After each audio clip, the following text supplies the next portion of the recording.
박근혜 대통령은 또 주변을 제대로 관리하지 못한 것은 자신의 큰 잘못이라고 인정하면서도 자신은 정치 입문 이후 단 한순간도 사적 이익을 추구한 적이 없다고 강조했습니다.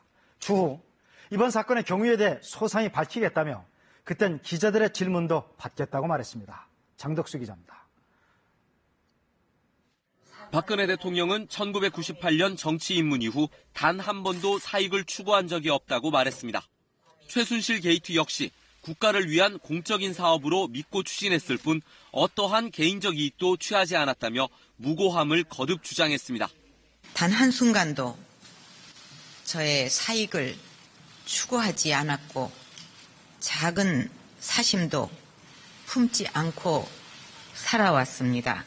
사실상 대통령을 최순실 게이트의 공범으로 규정한 검찰 수사를 정면으로 반박한 것입니다.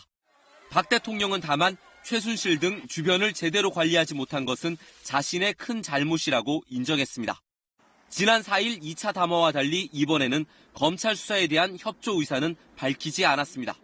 발언을 끝내고 퇴장하려 할 때 일부 기자들이 최순실과의 공범 관계 등을 물으려 했으나 박 대통령은 가까운 시일 안에 사건 경위를 밝힐 기회가 있을 것이라며 답변하지 않았습니다.